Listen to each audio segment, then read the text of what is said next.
Hey guys, how's it going? Teddy, back. No. Hey. You can't make a wine channel without answering the top most Googleable questions on wine. You're just here for wine, aren't you? Yes, I am. Keep these people informed and educated. Well, do you have wine? Obviously. Well, let's do it. Shall we?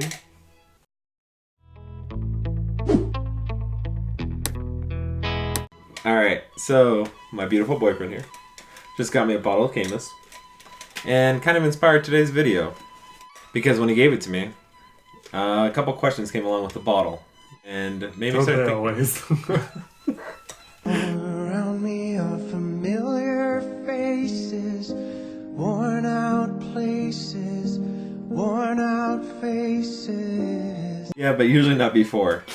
Anyways, made me think, what are people asking about wine? I know what they asked me in a restaurant. I'm curious to see what they were asking Google. You The know? average Dutch, like so. So, I think we should start this video with a couple of full glasses of wine. What do you think? Indeed. Why is yours fuller than mine? It's not, Mason.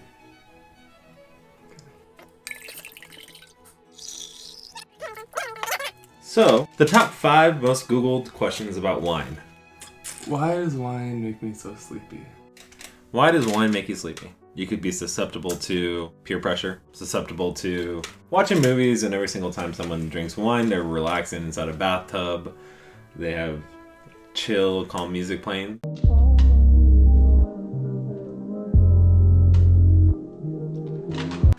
Or it could be that there's trace amounts of melatonin inside wine.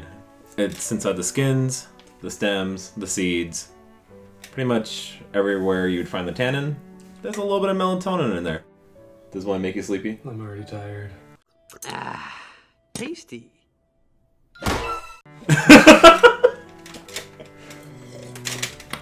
Cool. Question number 2. Why does wine make people sick? And world. It don't make me sick. It makes me sick after bottle number 2. But Pussy. alcohol in general will increase your level of gastric acids. That's the stomach acid you got going on in there. Makes you burpy, gassy.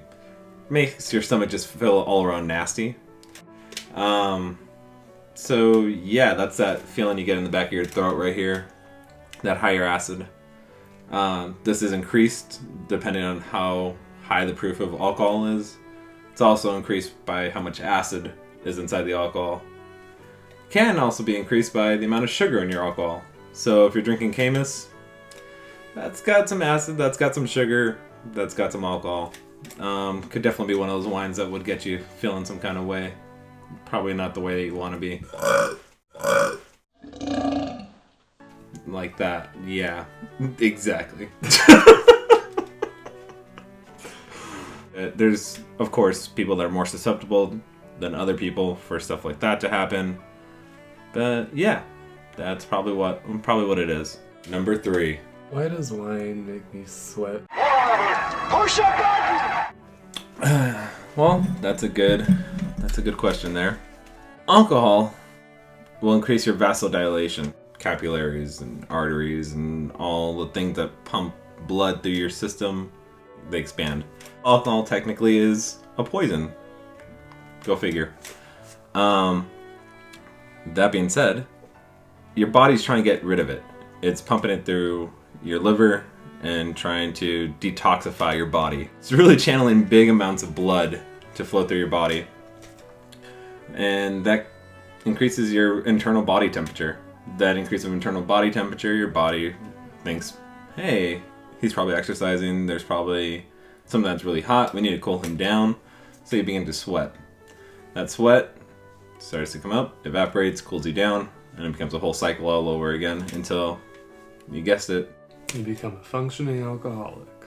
No, Mason, until you're sober.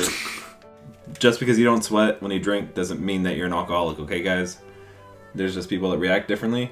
Of course, that's kind of like the main point I'm going to be saying on all these answers. Everyone's body reacts differently, okay? Get educated, kids. Your glass is looking a little empty there, Mason. So is my soul.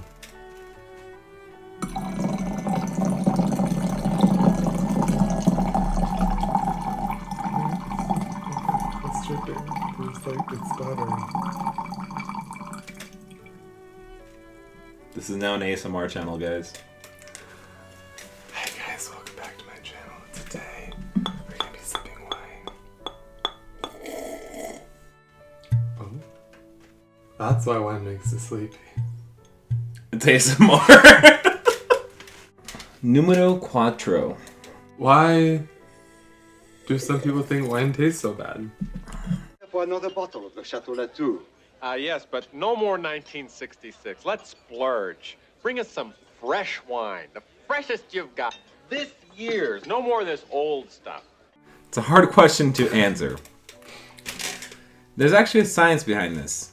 People who don't really appreciate the taste value of wine, or can't appreciate it, like after tasting it so often or with proper foods and all that good stuff, might have a lot more taste buds than the average person. It makes you more susceptible to the taste of bitter. People who think that wine tastes bad might actually enjoy dessert wines, might actually enjoy some white wines out there, some red wines, depending on what they are.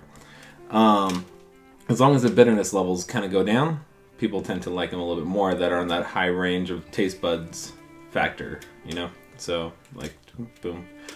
Like, it's actually pretty offensive if you have that condition, because it hits your taste palate so intensely and it doesn't leave. You can actually end up tasting wine that you were drinking all throughout your day, into the next day.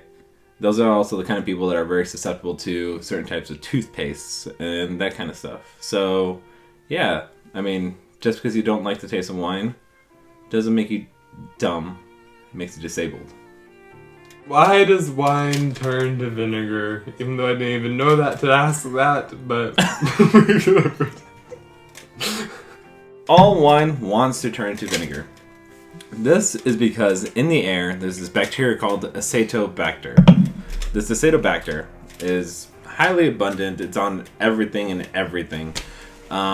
It's actually even on the machinery that the wineries use to make the wine. So this is where they had to be really cautious when they're throwing in their wine yeast. They had to be really cautious on how sanitized the area is.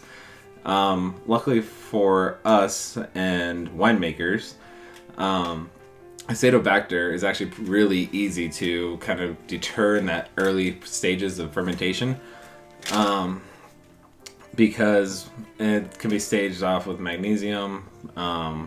There's plenty of other, high tannin levels can actually help that too, so red wines are less susceptible to that in the early processes. The problem though is later on, when you have your corks and stuff like that, they start to dry out. Dry. It's dry. It's Dry? How dry that is. Dry. Yeah, dry. If there's some oxygen levels that get it into the bottle, kind of reactivates all those acetobacters in there and actually introduces some more in there. That being said, this bacteria then starts feeding on the excess sugars and the dead yeast, the lees and all that stuff that might still be kind of sticking around a little bit in there. And that's what will eventually turn into vinegar. It's really easy to do. I mean, have you ever forgotten your fruit inside your backpack at school? everybody experiences it. Even in elementary school, I left my grapes in my backpack all the time. I'd make prison wine in elementary school, Teddy. Did you ever see that it smelled sour? Yes. Yeah, that's that vinegar smell that's coming from the acetobacter. Actually, have you ever had kombucha? Kombucha is actually something that they do on purpose, so that early fermentation like that, they're a little bit more lenient on that acetobacter getting in there. In turn, turns everything into vinegar. That's that sour, tart taste that you get in there. But yeah, I mean, those are the top 5 most Googled questions when it comes to wine. If you have any questions, make sure to put them down in the comments. Be happy to answer those through comments or maybe in a future video. Hopefully he answered them well, because if he can't, nobody can. I'm pretty sure there's way more qualified people to be doing the thing I'm doing right now. You know why they're not doing it though? Because they have lives, Mason. Because they're off doing it in real life rather than online. Right? Yeah, they have real lives, Mason. They have real lives. Can't relate. Me either. So that's why I'm here, guys. Here for you, as always. Till next week. One more time. This is a little quick shout out to Callahan Vineyards, local vineyard here in Arizona. The only one to be featured at the White House from the state of Arizona. But yeah, not sponsored by them. Just appreciate what they do. These are our tasting glasses from there. But yeah. Alright, for real now though. See you next week.